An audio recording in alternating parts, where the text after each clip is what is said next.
Oh, how about this for another title race? So there could also be a change at the top of the Women's Super League as leaders Chelsea, they take on their nearest rivals Manchester City.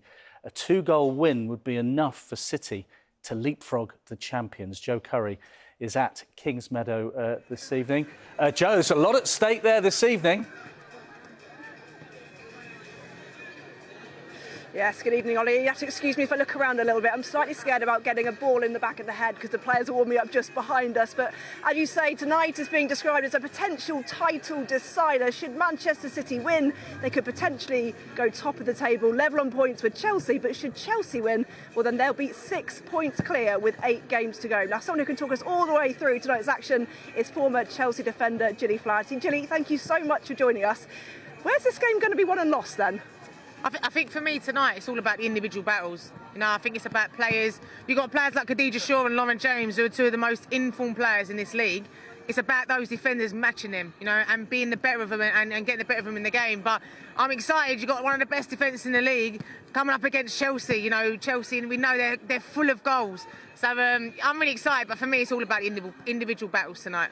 It seems slightly odd to be calling this a potential title decider so early on in the season, but if Chelsea go 6 points clear tonight with 8 games still to play, is that the title done and dusted, do you think?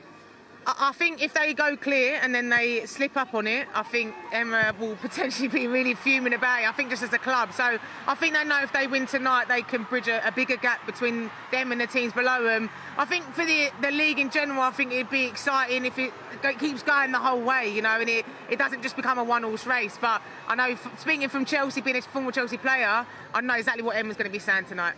Yeah, the big games keep coming this weekend, don't they? Because tomorrow, Arsenal, who are in third, are hosting Manchester United in fourth. Arsenal have sold out the Emirates for the first ever time in a league game. Which way do you see that one going tomorrow?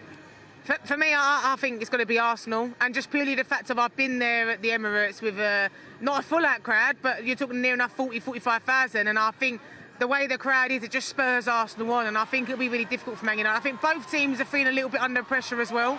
Obviously, for the recent weeks for Arsenal, their results they've had. So for me, I mean, I'm going to call an Arsenal win. I'll probably get Man United fans going on at me on social media, but I see an Arsenal win. But I think it's just going to be a great day for women's football. Yeah, if Arsenal win tomorrow, they'll be 7 points clear. So you think that would then be the European places done and dusted, do you? Do you know, I can't even call it, Joe, because this is women's football, right? And anything can happen. You say that, and it'll come back and bite you in the backside later on, you know. So I'm not going to say it's done and dusted, because anything can happen. I think you see it in the league. Any team can beat anyone on their day. But I think for me, for Arsenal, I think I just fancy them more tomorrow. Well, Julie, thank you for joining us. We'll let you go because you're part of the BBC Two commentary. We've got full coverage on BBC Two from 7 o'clock. Looking forward to it, Joe and Gilly. Many thanks indeed.